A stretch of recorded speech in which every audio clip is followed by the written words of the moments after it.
마태복음 10장 14절입니다. 무리를 다시 불러 이르시되 너희는 다 내 말 듣고 깨달으라. 아멘. 말씀 제목은 내 말을 듣고 깨달으라 두 번째 시간 갖도록 하겠습니다. 지난주에 이 부분을 다뤘고요. 이제 본격적으로 이제 주님의 예수님의 말씀이 우리 가운데 주어질 때 무엇을 들으라고 하신 건지 그걸 우리가 좀 나누도록 하겠습니다. 첫째로 예수님의 말씀을 들어야 됩니다. 아주 쉬운 건데요. 우리 당연히 예수님 말씀을 듣는 것이지 뭐가 그렇게 중요합니까? 라고 생각할지 모르지만 사실 많은 사람들이 귀를 기울일 때 성경에서 말하는 하나님의 말씀에 귀를 기울이기보다는 세상 사람들의 어떤 그런 전통 그리고 사람의 계명을 교훈 삼아 그걸 가르치는 것을 가지고 이제 사람들이 집중하는 것을 보게 되어집니다. 여기서 오늘 본문에서 내 말을 듣고 깨달아라에 집중하셔야 됩니다. 우리는 성경 말씀을 읽거나 아니면 설교를 들을 때에 내가 듣고 좋은 것을 내가 이제 듣겠다라고 하는 교육들이 오늘날 너무나 많습니다. 다시 말하면 내가 생각했을 때 내가 받아들일만 하면 받아들이고 그렇지 않으면 받아들이지 않겠다는 겁니다. 다시 말하면 좋은 말은 자기가 생각해서 좋은 말을 듣고 좋지 않다고 생각한 말은 듣지 않는 게 아니라 하나님의 말씀이라고 한다면 그것이 거슬려도 듣는 것이 성경에서 말하는 말씀을 듣는 태도입니다. 그게 쉽지 않습니다. 왜냐하면 예수님의 이제 여러 성경에서 요즘 성경 중에서도 이제 복음서에 예수님의 말씀만 딱 빨간색으로 되어 있는 성경들이 있어요. 한번 시간이 나시면 되게 그런 성경이 있으시면 예수님이 말씀했던 것만 쭉 읽어보세요. 다른 거 다 무시하고 그냥 문장 다 무시하고 그냥 예수님이 말씀했던 것만 쭉 보시면 사람들이 받아들이기 쉽지 않은 말씀들이 참 많았습니다. 대표적인 게 안식의 규례 문제입니다. 그러니까 바리새인들에 있어서 안식일의 규례 문제는 아주 중요했습니다.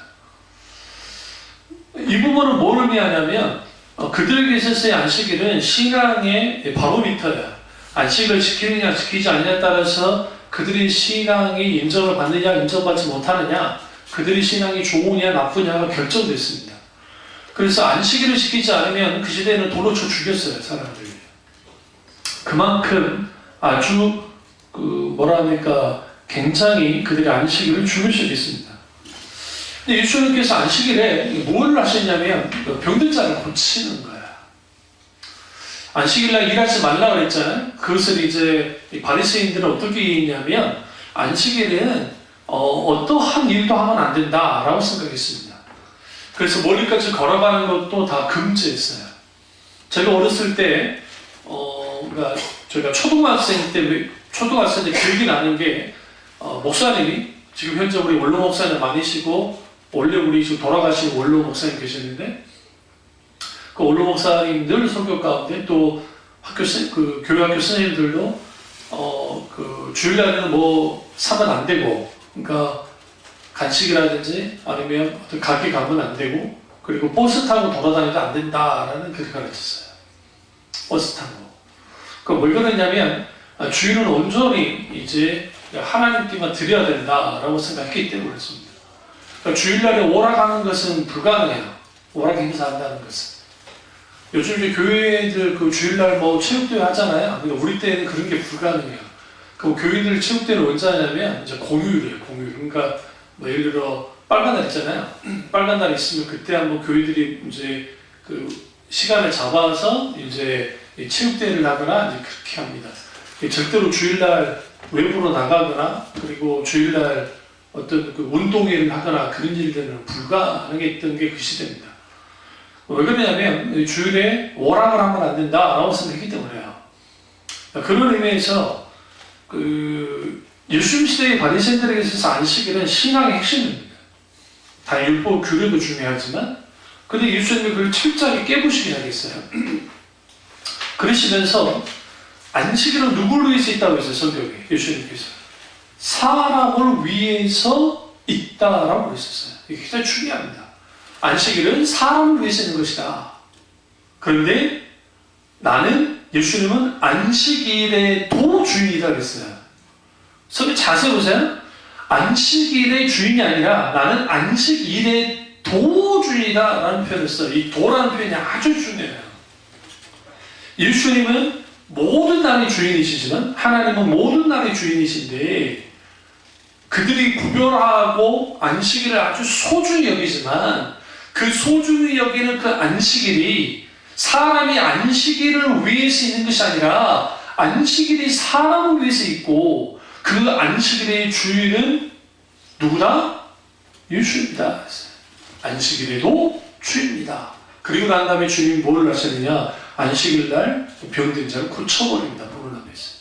그러자 무슨 일이 벌어졌냐면 바리새인들이 헤롯파와 결탁을 합니다. 여기서 헤롯파는 우리나라로 말하면 구구주의자들이에요.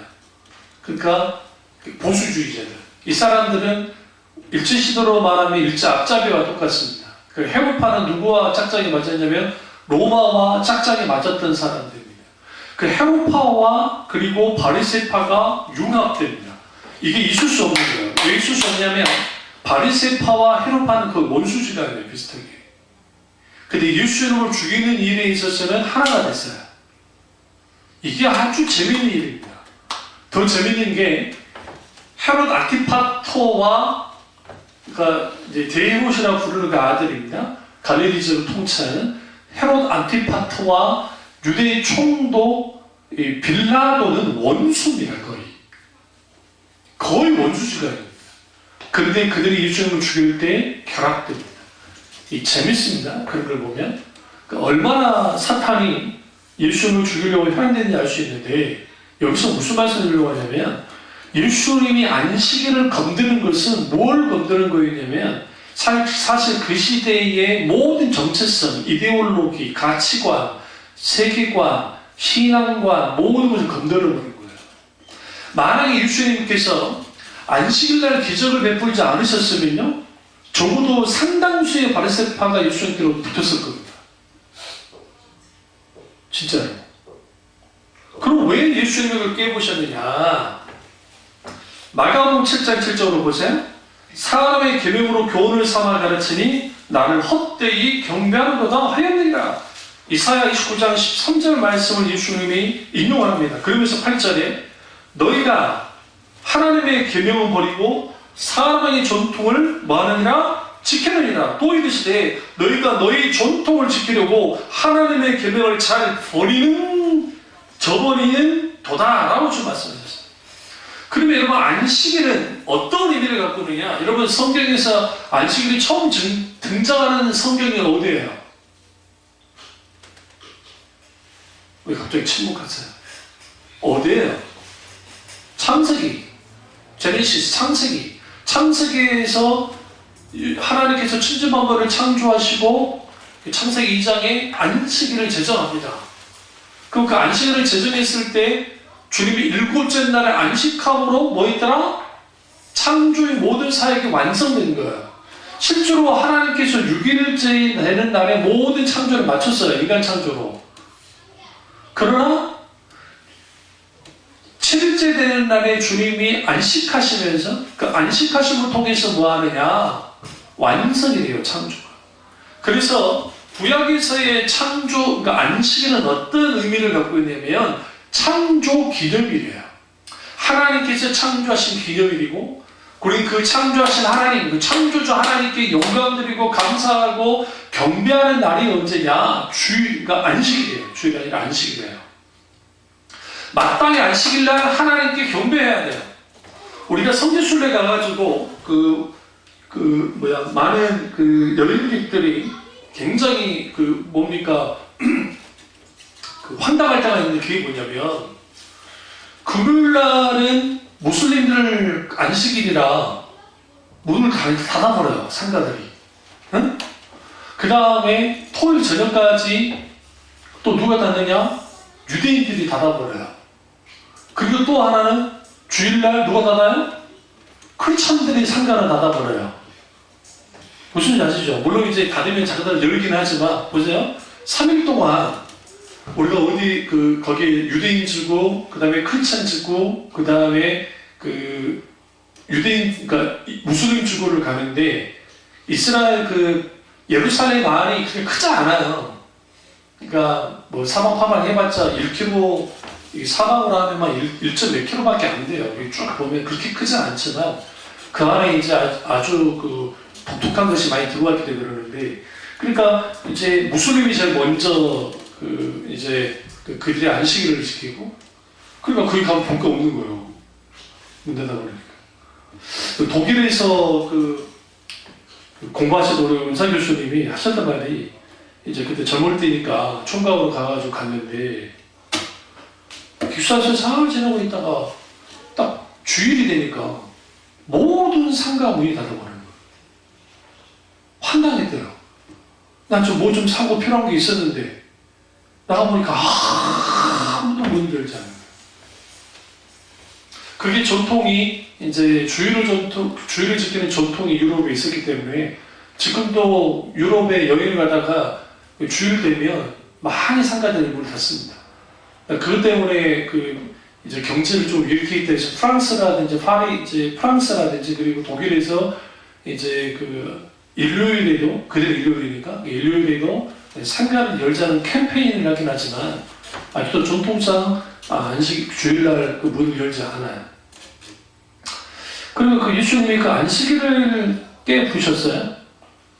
그럼 안식일 자체를 부인하는 게 아니고 그 날이 중요한 게 아니라 그 날이 담겨진 의미예요. 안식일은 말 그대로 사밧이라고 해서 사밧 이번에는 사밧 이게 쉰다 혹은 죽는다는 의미도 담고 있어요. 그리고 안식한다라는 거예요. 나의 일이 죽어질 때 나의 일을 중단시키고 내가 기꺼이 쉬는 거예요. 근데 그냥 쉬는 게 아니라 하나님을 경배하면서 쉬는 거예요. 그게 안식이에요. 근데 바리새인들은 어떻게 했냐? 그들은 안식일 자체가 중요한 거예요. 근데 재미있는 게 소가, 예수님은 그 말씀하셨는데 그들이 키우는 소가 물 웅덩이에 빠졌을 때는 안식일을 알지 않고 꺼냈다고요. 왜 그러느냐? 그 시대의 소는 저희 북한도 마찬가지지만 소를 잡아먹는 거 아니에요? 무슨 아시죠? 소는 마지막까지 부려먹다가 잡아먹더라도 소는 농사하는 데 가장 굉장히 중요했기 때문에 동서양을 막론하고 소를 그렇게까지 그러니까 신성시하고 소를 함부로 대하지 않았어요. 조선시대 때 소 잘못 잡아먹으면 무슨 일이 벌어져요? 사형했어요. 저 북한도 소 잡아먹을 때 걸리면 사형입니다. 그러니까 우리나라는 소를 잡아먹어도 괜찮아요. 우리는 상관없기 때문에. 그러니까 그런 것처럼 소는 건재더라는 거예요. 그러니까 요즘 물어보는 거예요. 야, 짐승 살리는 것과 사람 살리는 것이 뭐가 더 중요하냐? 저는 묻습니다. 그러니까 아무도 대답하지 못해요. 우리가 하나님의 말씀을 듣는 귀가 열려야 되는데 그 말씀을 어떤 말씀을 듣는 것이냐? 하나님의 말씀을 들어야 됩니다. 이렇게 말하면 목사님 소교라는 것이 다 하나님의 말씀 아닙니까? 그렇지 않습니다. 사람의 교훈을 바탕으로 한 설교가 많습니다. 그것은 구약시대에도 그렇고 신약시대에도 그렇고 이것은 동일히 있습니다. 사실 많은 경우에. 그럼 왜 그런 일들이 있게 되냐면 사람들이 우리가 설교를 들으실 때에 늘 목사님의 설교가 들을만해. 그리고 부담감도 없어. 그리고 괜찮아. 그러면 그 목사님의 설교를 한번 생각해 봐야 돼요. 일부러 두드러 깔 필요까지는 없지만 적어도 그 하나님의 말씀이 내게 부담스럽고 스칸달이 좀 많이 걸러 넘어지는 요소들을 발견해야 돼요. 왜냐하면 선지자들과 사도들과 그리고 예수님의 설교를 들여다보시면 스칸달이 좀 많이 걸러 넘어진 요소가 있었습니다. 여러분 어떤 의미냐면 진리는, 잘 들으세요? 진리는 모든 거짓을 넘어뜨려요. 그것 때문이야. 어? 요즘 동성애가 코드잖아요. 시대의 한 코드 아닙니까? 성소수자들을 위한 뭐 어떤 거 그들을 인격적으로 무시하는 것은 저도 잘못했다 생각합니다. 그러나 그것이 마치 자연스러운 것이고 마치 그러한 것들이 아무 이상이 없는 평범한 것이라고 주장하는 그러한 일들이 있을 때에 그럼 교회는 어떻게 해야 돼요? 당연히 아니라는 것은 아니라고 해야 돼요. 그러나 지금 유럽도 그렇죠. 영국도 그렇고 미국도 그렇고 이제 그런 걸 잘못 말하면 목사님들이 잡혀갑니다. 벌금을 내고. 그나마 미국 같은 경우에는 연방정부가 그렇다 할지라도 주정부가 또 다르기 때문에 주정부 특별히 기독교 세가 강한 지역은 목사님들 설교도 상관없습니다. 그 지역에서는. 그러나 그게 되지 않으면 목사님들이 잡혀가요. 벌금 물어요. 감옥 살아야 돼요. 설교에서 못하게 만드는 거예요. 심지어는 제가 이제 말씀드렸잖아요. 동성애자들이 자기들 결혼하겠다고 목사를 불러요. 목사에게 불러요. 목사가 안 가잖아요? 벌금 내고 감옥 가야 돼요. 그러면 이제 정관을 만들어요. 정관. 우리 교회도 정관이 있습니다. 그 정관이 있는데 교회마다 정관을 만들어서 우리는 크리스찬의 정신에 입각해서 이제 그 남자와 여자의 그 결혼을 바탕으로 한 그런 데만 그 주례를 합니다. 그리고 나머지 주례는 죄송하지만 못합니다. 라는 정관을 만들어 놔야 돼요. 안 그러면 목사님들 그걸 거부했다가 잡혀가요. 실제로 그 스코틀랜드에 있었던 일인데요. 그 크리스찬 그 베이커 그 빵 만드시는 분이었는데 그분들이 그 어떤 사람 웨딩 케이크를 부탁을 한 거야.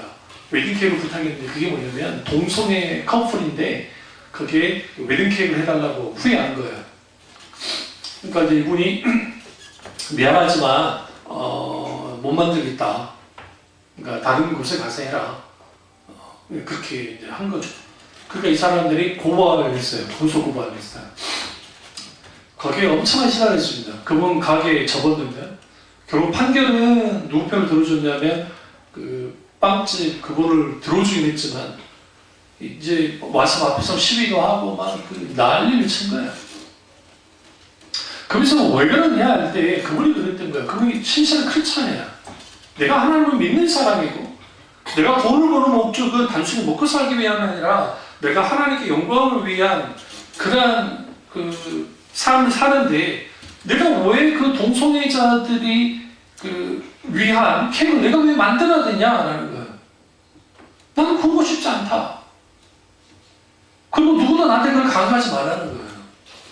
또 그들이 강요를 하죠. 계속 만들어달라고. 그럼 여러분 우리가 말씀이 하나님의 말씀을 들어야 되는 이유는 뭐냐면 하나님의 말씀을 듣고 그 말씀이 우리 속에 자리 잡아야 합니다. 그래서 우리의 생각과 가치관이 어떻게 바뀌어지냐면 말씀을 중심으로 한 가치관으로 바뀌어져야 돼요. 우리 속에 뭐가 가득 차야 돼요? 하나님의 말씀이 가득 차야 된다고요. 어설픈 연예인들이 민주주의 인권하면서 나와서 이제 막 무슨 방송 프로그램에 나와서 막 이야기를 하는데요. 맞는 부분이 있고 또 다른 사람에 비해서 괜찮기는 해요. 그런데 그들을 영적인 눈을 들여다보면 아주 내면 세계가 황폐해진 걸 많이 봐요. 실제로. 좀 의식이 있다고 하지만 저희가 여기서 말하는 지금 그 어설픈 민주주의 의식이라는 게 뭐냐면 인권이라는 잣대를 가지고 모든 것을 이제 소해. 근데 이 인권에는 뭘 중심으로 하냐면 인간 중심성을 말하고 있고 그 인간 중심성에는 나야 나. 나라는 존재가 아주 소중하고 최고인 거예요. 거기에 뭐가 결합이 되어 있냐면 포스트 모더니즘과 다다이즘. 그러니까 포스트 모더니즘은 뭐냐면 다운주의적인 사상이 들어가 있고 거기는 해체주의라고 하는 다다이즘이 들어가 있어요. 이 다다이즘은 1950년 이후에 이게 시대 사조가 됐고 그래서 나온 게 그 영향을 받고 나온 게 히피들이에요. 히피들. 기존 체계를 거부하고 했던 히피 문화가 나왔고 히피 문화가 동시에 나타나는 게 락이에요. 락 음악도 같이 나타나요. 그리고 우리가 잘 아는 그림도 음악도 거기에 영향을 받아서 나오기 시작했어요. 그런 것들이 나오면서 일종의 사람들의 머릿속에 21세기를 살고 있는 대한민국의 다른 나라도 없고 대한민국의 고등학교까지 공교육을 받았으면 적어도 어떤 영향을 받느냐면 그 이성주의 영향을 받아서 서구의 이성주의 영향을 받아서 인간 본위에 인간 중심적인 사고방식을 그대로 갖고 있어요. 그게 교회까지 같이 들어온다. 교회는 철저하게 자기 주체적으로 살아라고 성경은 분명히 말해요. 인간은. 그것은 세상에서도 똑같이 말해요. 자기 주체적으로. 그런데 자기 주체적으로 살 때에 내 위에 하나님이 있다는 것을 인식하며 살아라고 해요. 성경은.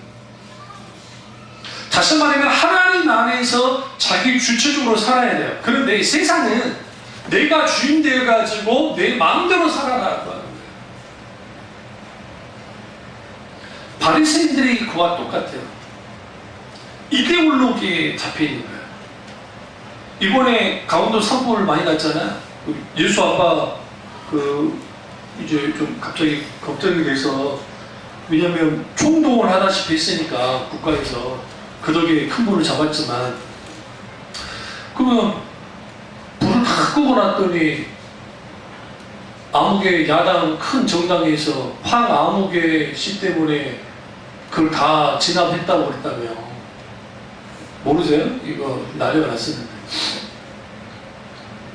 아니 도대체 그 황아무개 그분이 뭘 했어요? 그래서 뭘 했길래 강원도의 그 어마어마한 산불을 누가 다 잡았어요? 목숨 걸고 소방관들이 뛰어들어서 잡았고, 그 군인들이 약 12,000명의 군인들이 거기에 나섰고, 그리고 그 마을마다 의용 소방대 비슷한 게 있어요. 그래서 그분들이 사수 있고, 응? 그분들이 껐지 무슨 그 황아무개 껐어요. 제가 그 말을 들으면서 무슨 생각이냐면, 이 사람들이 이데올로기도 이상한 이데올로기에 박혀 있어요.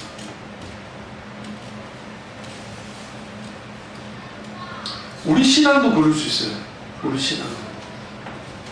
하나님의 말씀은 경직되어 있지 않습니다. 아주 유연합니다. 유연하면서도 거긴 진리를 담고 있기 때문에 그 진리의 말씀이 우리 가운데 딱 부딪혀지면 가장 먼저 말씀이 하는 일이 뭐냐면 우리의 잘못된 사고방식과 이런 가치관을 두들겨 깨요. 그리고 거기에 뭐가 일어나냐면 스칸달의 조화에 걸러 넘어지는 요소가 생기는 거예요. 그게 목사님들의 설교에 살아 숨쉬도록 있어야 돼요. 그게 바른 설교고 그게 바른 목자예요.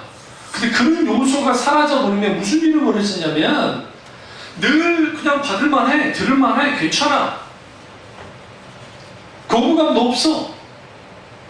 여기서 제가 말씀드리면서 대놓고 막 까느들 말하는 게 아니에요. 막 무조건 막 깨닫고 그걸 말하는 게 아니라 진리의 말씀이 그런 게 있단 말이야.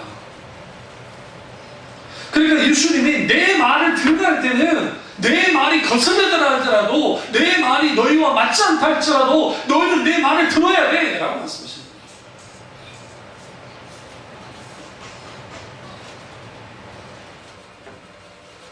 이런 날선 말씀들이 한국 교회에 많이 사라져버렸어요. 없애버리겠어요.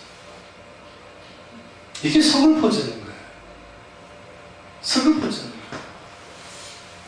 그럼 왜 그렇게 되느냐? 있는 분들의 말씀을 그대로 전하면 되는데 그렇지 않는 거예요. 어떻게 하면 사람들이 잘 듣는 설교를 해볼까? 어떻게 하면 그들을 감동을 줘볼까? 어떻게 하면 힘과 용기를 주지? 그 자체는 좀 틀렸다고 생각하지는 않습니다. 그것까지. 근데 문제는 뭐냐면 그렇게 하게 되는 근본적인 이유가 뭐냐는 거예요.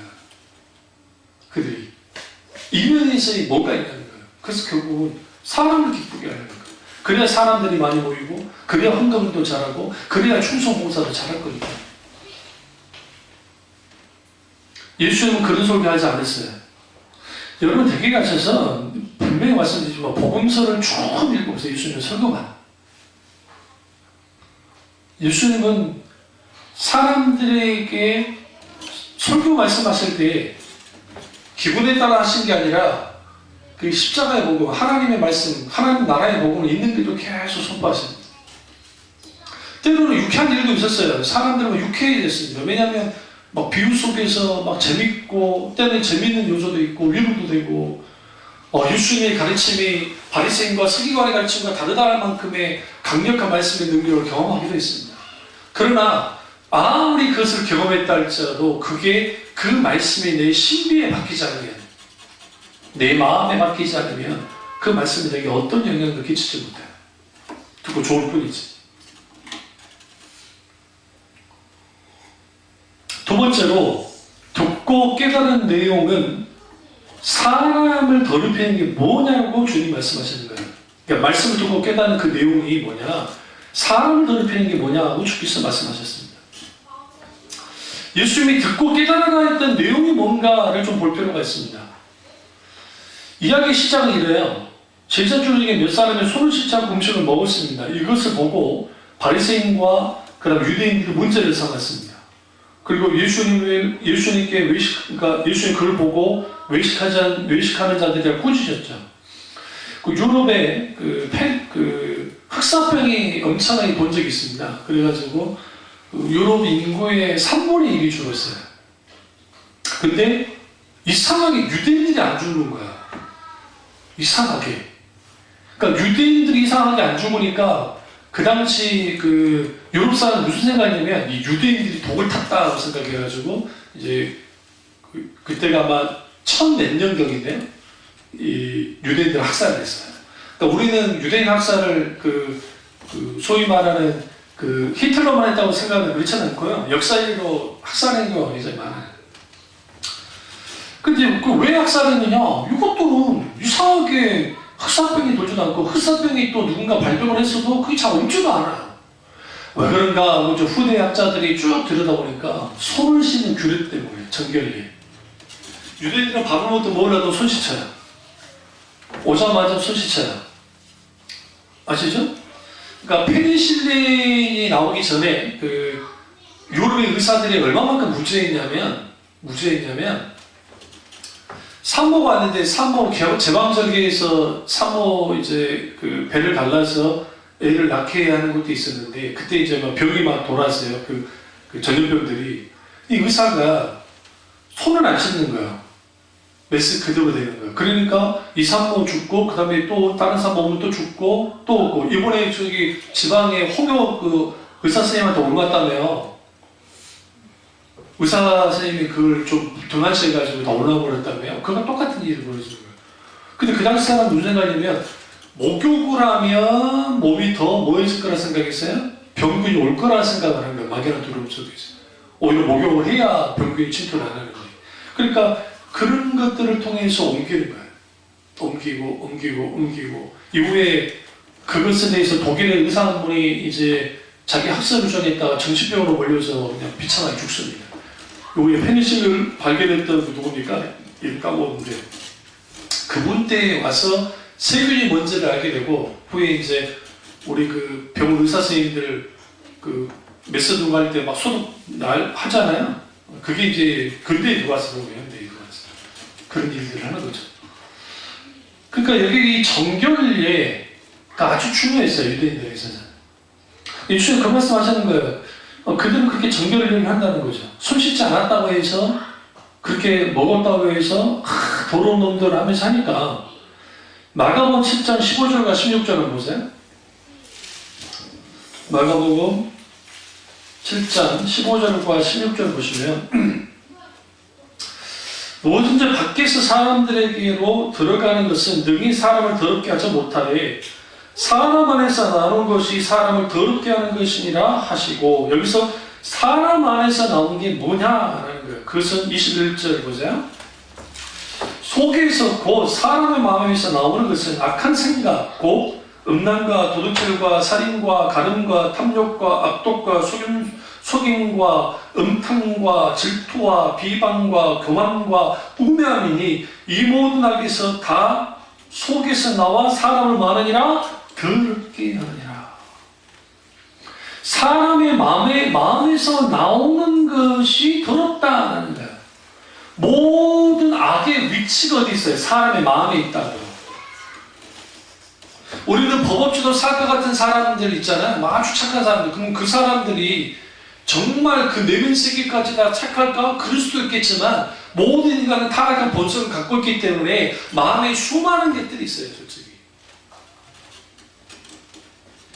입에서 나오는 것이 더럽게 한다라고 주님 말씀하십니다. 근데 여기에서 중요한 것은 유대인들은 정결을 아주 중요시해요. 그래서 저 의사 교수님이 이스라엘에 한 15년 동안 사셨는데 유대인 친구를 어떻게 사귀었어요. 사귀었는데 그 집에 딱 한 번 식사 초대받았대요. 식사 초대. 이거 엄청난 일입니다. 절대로 이방인과 같이 식기를 먹거나 하지 않아요. 이분들. 이제 그분들이 요구하는 게 뭐냐면 어쨌든 손 씻고 하는 거 그거 우리는 그분이 목사님이긴 하지만 한번 그거 보고 싶으니까 해주게 갔는데 그렇게 가서 이제 하고 좀 친해지니까 이제 안식일마다 이제 그들이 말하는 안식일마다 전화가 온대. 오늘 내가 갑자기 가스불을 안 끄는데 네가 와서 좀 꺼줄 수 있냐? 응, 꺼줄 수 있냐? 가서 꺼주기도 하고. 야, 전등을 있는데 꺼줘. 요즘에는 이제 다 타이머를 해가지고 요즘에 다 그렇게 한대요. 가스도 그렇고 타이머를 한다고 하긴 하는데 어쨌든 그런 것들. 그런 걸 통해서 자기들의 정결함을 드러냅니다. 근데 사람의 마음에 싸우는 이 마음속에 있는 생각들이 사람 더럽게 합니다. 우리가 왜 하나님의 말씀에 지배를 받아야 되냐면 그 하나님의 말씀에 지배를 받아야 우리 입에서 나오는 말도 달라져요. 여기서 좀 재밌는 것 중에 이렇게 보시면 우매함이라는 표현 있죠. 22절에 보면 제 마지막에 우매함이라는 게 있습니다. 영어로는 fool이라고 되어 있어요. fool. 어리석음이라 되어 있습니다. 아니면 foolis라고 되어 있습니다. 번역이 바보 같다라는 거죠. a state of being foolish라고 되는데 어리석은 상태를 뜻합니다. 이거는 머리가 나쁘거나 지능이 모자라는 걸 말하는 게 아니에요. 이게 뭐냐면 하나님의 말씀의 역사가 우리 안에 나타나면 인간은 기본적으로 뭐하게 되냐면 지혜와 총명이 주어져요. 왜 그러냐면 하나님 성령께서 우리 가운데 역사하시기 때문에 말씀을 분별하여 받도록 하고 우리에게 지혜와 총명이 있게 되어지고 우리는 세상 것에 대해서도 뭐 하기 시작하느냐면 분별하기 시작해요. 그러니까 어리석은 상태에 빠지지 않아요. 그러니까 이해가 되지 않는 것은 그냥 내버려둔 상태가 뭐냐? 어리석은 상태예요. 하나님의 말씀을 들어도 전혀 움직이지 않는 상태를 말하는 거예요. 지금 제가 그 말씀을 드리고 하는 거예요.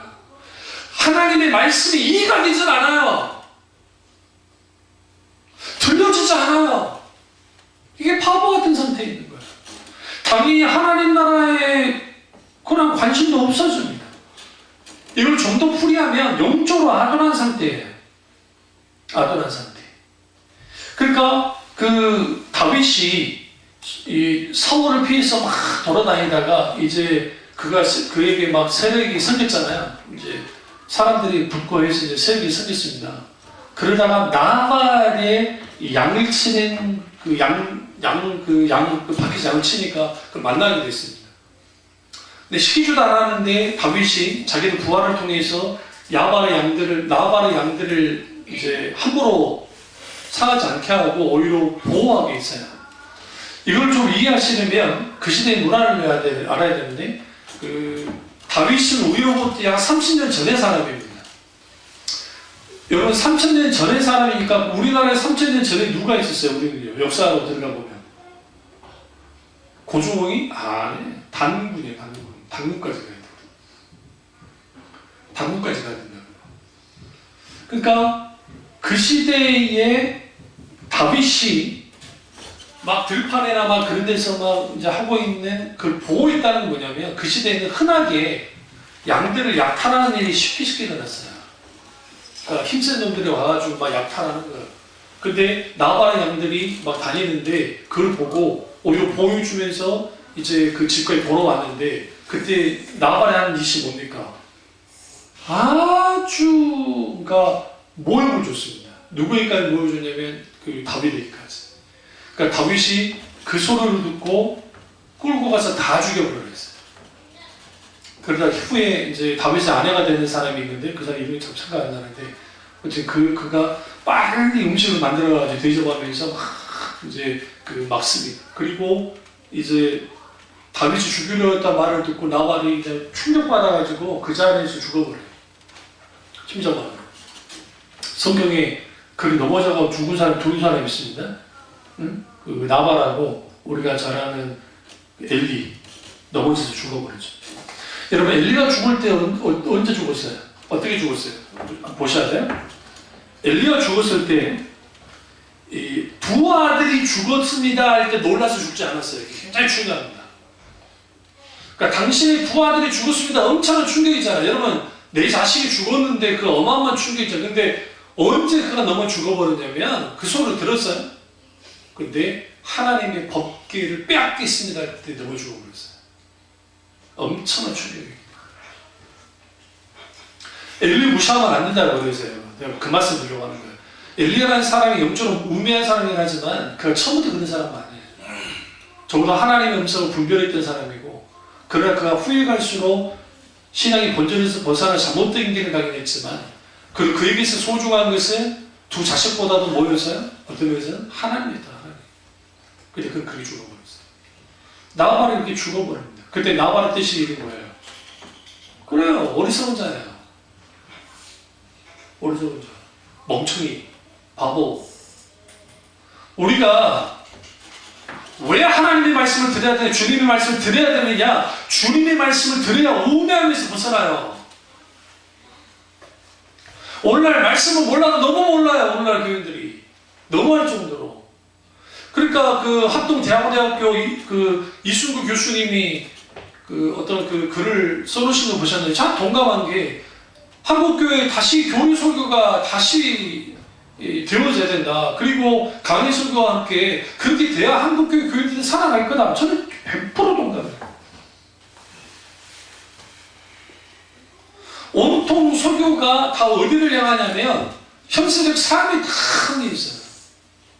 그리고 그거를 만드는 결국은 하나님 나라 어쩌고저쩌고 했다가 마지막에 다 복으로 가요. 어제도 잠깐 저 여의도에 있는 암호교회 그 담임 목사 설교 잠깐 내가 들었는데, 잘 나가다가 마지막 결론은 결국은 복 받고 들어와도 복을 받고 나와도 복을 받고 세대에 복을 받는 그런 교인들 되시기를 바랍니다. 그러니까 아멘 하는 거죠. 보고는 그 내용이 아닌데 모든 설교 마지막은 다 그렇게 가요. 그러면 사람들이 평상시 아무도 안 했다 그 말을 할 때마다 아멘 하고 우매해져. 그렇게 우매해지면 사람들은 뭘 줬냐면 외모를 줬습니다. 그 그림이라든지, 우리나라에서 가장 화려한 시기가 언제일 것 같으세요? 우리나라 민족에서 조선은 빼야 돼요. 왜냐면 조선의 이데올로기는 근검이에요. 근검전략. 유교 자체가 경덕을 중요시하기 때문에. 그래서 우리 잘 돌아갔던 고려 청자 있잖아요. 그 어마어마한 청자를 만들어낼 수 있는 국가는 세계에서 딱 두 나라 있어요. 남송과 우리나라, 고려. 그러니까 그 중국동 후에 이 청자 기술이 후에 끊어져요. 근데 고려는 계속 이어왔다고. 그러니까 그리고 고려 청자 기술이 누구를 이겼냐면 중국을 이겼다고요. 그 빛깔 지금도 못 내요. 빛깔을. 그리고 나온 게 백자가 나온 거예요. 왜 백자가 나왔냐? 청자 너무 화려하다는 거예요. 그러니까 유교 이데올로기가 안 맞는 거예요. 그러니까 못 만들게 한 거예요. 국가에서. 근데 이제 뭐 그렇다고 백자가 아름답지 않다는 건 아니에요. 그러나 솔직히 우리 까놓고 말합시다. 백자 딱 해놓고 청자 딱 보면 누가 더 예쁩니까? 훨씬 예뻐요. 그 상감하는 그 보시면 여러분과 애들 데리고 한번 저기 뭐 역사박물관이나 여러 박물관들 공짜로 다 가잖아요. 그런 데 가서 애들 그런 거 쭉 한번 보여주세요. 보여주시면, 근데 보여주기만 하는 게 문제지 설명을 할 줄 모르니까 대충 설명해. 애들은 몰라. 니도 모르고 나도 모르잖아요. 그러니까 대충 설명해 주면서 어마어마한 거야, 뭐 대단한 거야 하면서 보여줘야 돼요. 실제로. 근데 우리나라의 가장 화려한 시대는 우리가 그 청해진에 있던 장보고가 활약했던 그 신라 시대와 그리고 고려 시대의 병난도를 통해서 있었던 그 고려 시기가 우리나라의 가장 최전성기예요, 사실은. 그러니까 상업으로. 그때 있었던 그 옷이라든지 장신구 보세요. 얼마나 화려한지 아십니까? 외국 사람들이 우리나라 와서 우리는 그 보고 지나가 버려요. 에이, 보고 지나가 버려요. 중국은 워낙 깡패가 크고 역사가 오래됐으니까 뭐 그렇다 치는데 그 외국 사람들이 박물관인데 그 이런 이쪽 그 신라 시대 때 있던 이런 뭐 금으로 만들어진 뭐 기골이라든지 그 왕관 보면요 사람들이 뻑 가버려요. 왜 뻑 가버리냐면 어떻게 수천 년 전에 이런 거 만들어낸 거예요. 디디오 조상 만든 적이 없는데 유럽은 그런 기술이 없었어요. 후에 다 동양에서 넘어가서 만들어진 거지. 어떻게 그런 걸 만들 수 있냐는 거지. 그럼 제가 왜 이 말씀 하냐면 사람은 어느 시대이든 외모를 아주 중시 여깁니다. 그러다 보니까 모든 것들은 외식적인 것에 초점이 맞춰 있어요. 외부적인 것에. 겉팅, 예쁘다, 멋지다 이런 것이 평가 기준이 돼요. 여러분 취업을 할 때에도 같은 성적이면 이왕이면 좀 예쁜 사람 뽑아요. 안 그럴까요? 이왕이면 그러니까 월등해야 돼요, 성적이. 그나마 공무원 뽑는 거는 그나마 좀 괜찮잖아요. 공무원은 그래도 그 점수 크다라면 너무 뽑아주니까. 그러나 나머지는 그런 게 있잖아요. 근데 사람이 그 외모에 집중하는 이유 중에 하나는 뭐냐면, 막 거치장애. 그러니까 여러분 이 생각 안 해보셨어요? 그 이탈리아나 그 프랑스나 이 사치품이 어마어마하게 팔려요. 근데 왜 그 전 세계 사람들이 열광을 했을까요? 그 생각 좀 안 해보셨어요? 우리 욕하면서도 살잖아요. 작아라도. 안 그래요? 작아라도. 왜 사는 줄 아세요? 왜 그런 거를 원하는 줄 아세요? 세상이 어떻게 사람들에게 그걸 이미지화 시켰냐면 이러한 그 럭셔리한 그리고 어마어마한 비싼 이러한 그 사치품과 같은 그런 명품, 그들이 말하는 명품을 사면 당신의 퀄리티가 올라간다. 당장 호텔 같은데 예전에 프라이드, 요즘 프라이드 보진 않지만 프라이드 타고 하면 그것도 맞습니까? 절대 안 맞아요. 그런데 외제차 하나 탁 끌고 들어가면 알아서 문도 열어주십니다. 그 아저씨들이. 자본주의 사회 속에서 외모가 아주 중요시하게 되는 거예요. 여자들 키가 160도 안 넘는다? 작은 몽땅이라고 그러잖아요? 남자가 180이 안 넘는다? 루저라고. 저도 루저 그지. 하필 178에 끝나가지고. 내가 우유만 먹었더라도 2cm를 키울 수 있었는데 형만 우유 먹이고 나는 우유 안 먹였단 말이에요. 이게 아직도 원통한 일이에요. 진짜. 근데 그 기준들 우리나라 스튜어디스도 보세요. 키가 커야 적어도 1m 65는 돼야 기본적으로 해주잖아요. 뚱뚱하면 돼야 안 돼요? 안 돼요. 말라 비틀어져야 돼. 실제로. 근데 외국 항공사들 보셨어요? 아줌마도 있어, 아줌마도 있어요. 두렁퉁 이런 말 하면 안 돼요. 이거 올라가면 여기 취소입니다. 그런 분들도요. 그거 얼마나 귀합니까? 저렇게 나쁘다는 게 아니에요. 그런 분들이 얼마나 귀합니까? 아니 결혼하고 애를 낳고 애를 키우면서 스튜디오 사진만 한 번 없잖아요. 우리나라 스튜디오들이 그 진짜 진급해가지고 막 어디 올라가지 않는 이상 계속 할 수 있나요? 못하지. 못하죠. 왜? 모든 것을 외모로 평가해요. 하나님의 말씀이 우리 속에 자리 잡지 않잖아요. 그러면 인간은 기본적으로 자기가 자기 존재감이, 자기 자존감이 쭉 낮아져요. 내가 살고 있는 아파트 평수, 그 다음에 내가 어느 대학을 나왔는지, 내 외모가 어떤지, 내 키가 어떤지, 어떤 것이 다 결정돼요. 세상 사람들은 다 그걸 결정을 시켜요. 네? 근데 크리스찬들은 똑같이 그래버려요. 왜 그러느냐? 기본적으로 하나님을 만나고, 잘 들으세요? 하나님을 만난 사람들은 뭐부터 바뀌어지냐면 자기 존재감부터 바뀌어져요. 어떻게 바뀌어지냐? 내가 가지고 있는 뭐 물질, 이젠 배설물 같은 거예요. 아무것도 아닌 걸 알아요. 가치는 뭐다? 예수님, Jesus.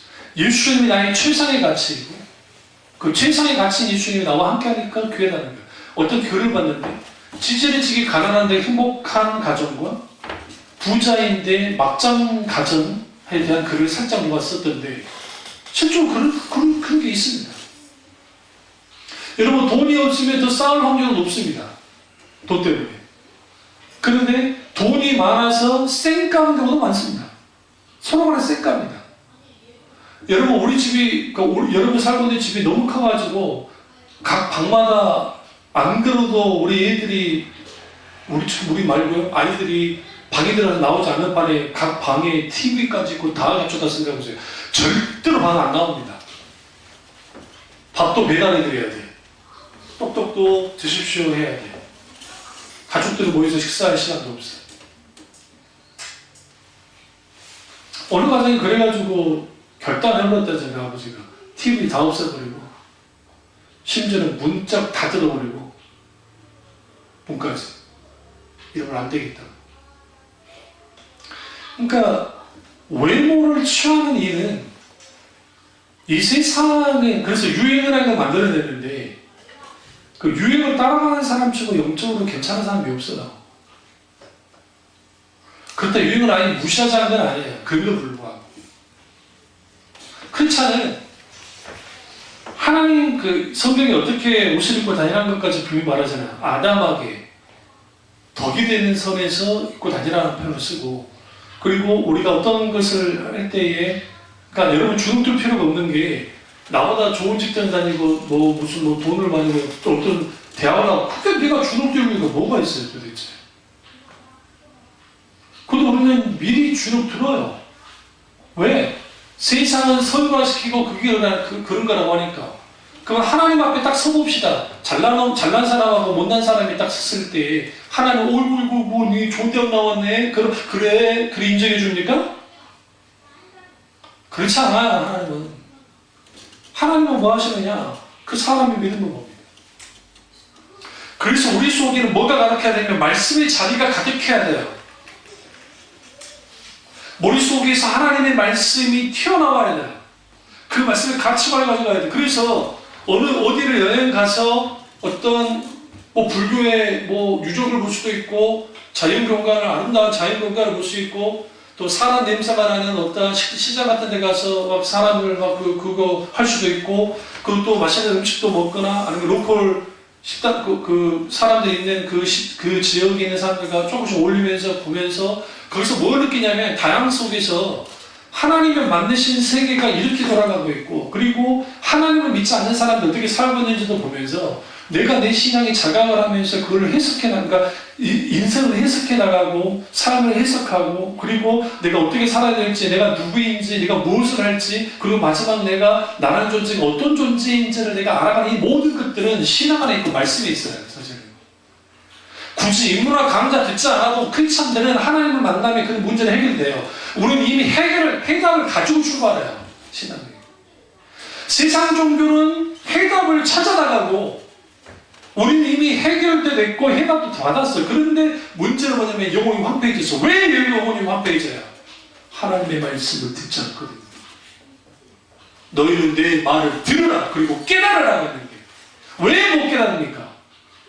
그 말씀이 내 속에 들어와서 악한 생각을 깨부셔야 돼요. 하나님 말씀이.